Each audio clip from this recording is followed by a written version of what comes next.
Hi, this is Gina from Haunted Flower, and this week I saw Invictus. Invictus was directed by Clint Eastwood based on a book called Playing the Enemy by John Carlin. It stars Morgan Freeman as Nelson Mandela and Matt Damon as Francois Pinier, the coach of South Africa's rugby team.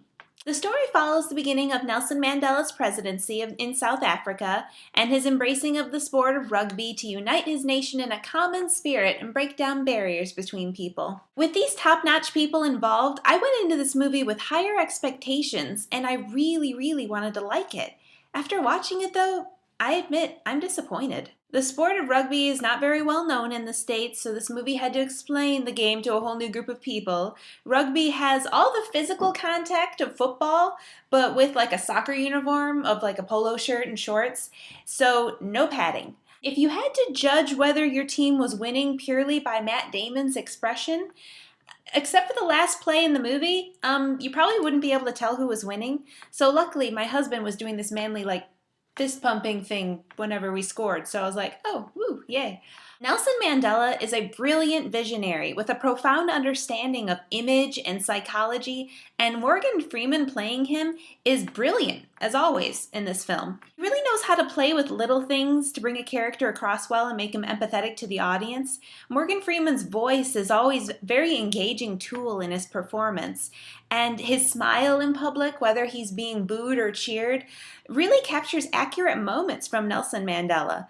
Freeman really demonstrated Mandela's strength and drive while also making him very real and vulnerable to human limitations. Matt Damon pulls off a reasonable accent and determination as captain of the rugby team, but he really doesn't do much outside of playing rugby. I really thought he'd have to make a stand with his family or do something political at some point, but all he really does when he isn't playing rugby is kind of stare out a window and think about what it would have been like to be in prison like Mandela. It sounds like it'd be really compelling, but watching it, it came off as kind of boring. I'm really disappointed, Matt Damon. I wanted you to be awesome, and The messages of prejudice and the race-class division are really beaten into your head. It kind of goes over the top.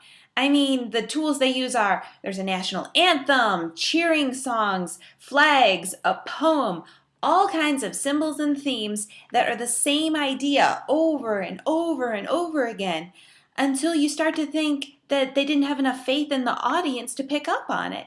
No matter how old you are, you understand the concept of division between people and the challenging road to get to a peace.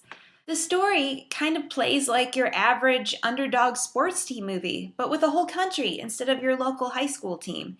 They go really heavy on the rugby, complete with the cookie-cutter cliches of training and the montages of games, including the game in the rain, and the heavy, slow-motion, last-minute plays. Really, the slow motion and grunting towards the end was getting to an almost uncomfortable point, instead of inspiring and moving like it was supposed to be.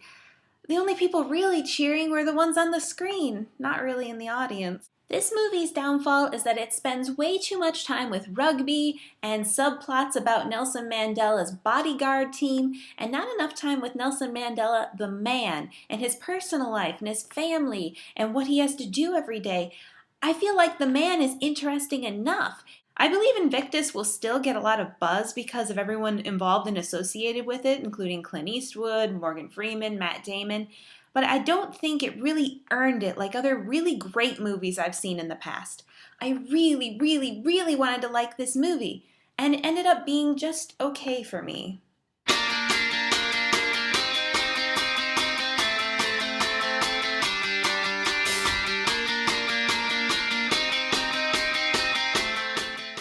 If you are local to the Indianapolis area, visit IndieMojo.com for more information on how you can win free screening passes.